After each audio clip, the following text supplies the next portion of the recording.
This one, hi guys, it's Sarah Jane here, SJ Mac, the Phoebe, Chief Phoebe here in the house, or Phoebe Network, a ministry to support young women and ladies who are going after God's own heart and being the great women that God has made us to be.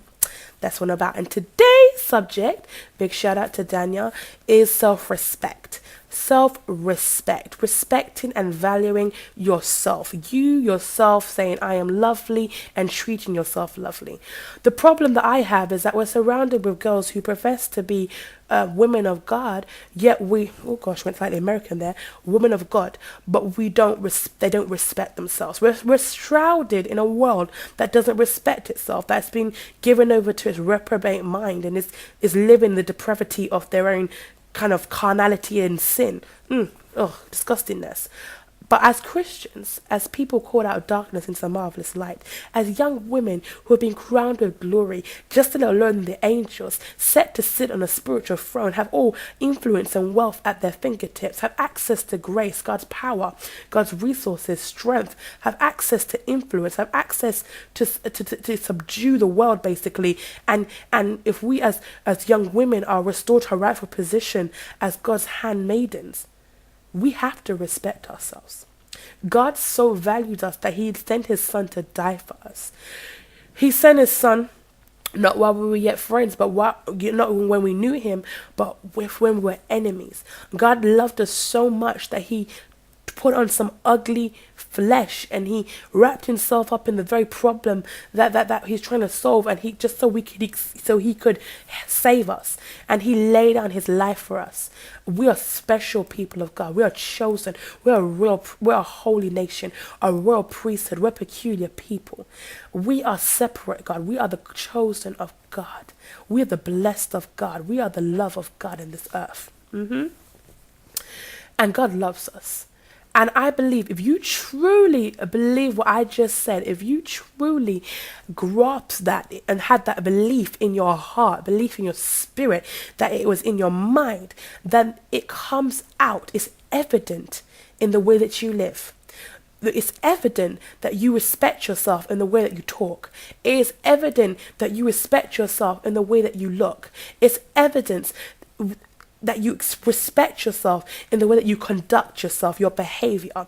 And it's evident that you respect yourself in how you deal with other people. If you do not respect yourself, it's very easy to tell. Very easy.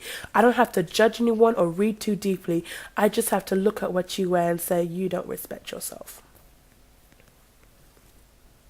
I just want to let that sink in because it seems quite harsh, but it's actually not. Okay, let's do one of the easiest thing. Dress. Clothes. Fashion. I'm not speaking to people that are not Christians now. Welcome. If you don't know Christ, message me, let me know. I can tell you all about him. I'm speaking to the children of God. You may have just come into the faith, so maybe there's some things you actually don't know. So let me not be so harsh. Note to self. God has appointed us as the leaders of society. We are not the tail, we are the head. People are supposed to look at us and see Christ. The way that we live, even the way that we look, it should not contradict the fact that we are children of God.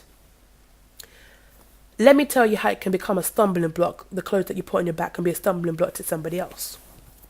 If you profess to be a Christian and are dressing like a prostitute, that's a bit extreme. Okay, well, if you display your breasts, your legs, your thighs, dressing like the video girls on MTV, I don't know what other music channels there are now, I don't watch that stuff, but you're dressing like the latest celebrity, which promotes indecent exposure, which promotes, well, basically when people look at you, all they can think is sex. Let's just bring it right down to bones. When people look at you, they shouldn't be thinking sex. They shouldn't be thinking this girl looks easy. Guys shouldn't be able to. I can understand when people stop and stare at a beautiful woman. That's not a crime. You can't turn all of it off. That's just, they have to deal with that. But you can help it if you're causing them brothers to stare because you got your breasts on display, you got your legs on display. Because guys are physical creatures. You know, what they see turns them on. For us, it's what we hear that turns us on. What they see turns them on. So if you are putting your body out on a plate and wondering why they think they can whistle after you, say, oh, what a yarn in a jump on, or whatever pickup line they feel to use, and treat like that, that's disrespectful when they whistle at you and stuff like that. You attract disrespect because you're displaying something that, you know, the boys think that they're entitled to, and then when you don't give them airtime, that's when they get mad. And I don't understand why women get mad when guys treat them like a piece of flesh when they're dressing like a piece of flesh. Come on now, that don't make no kind of sense.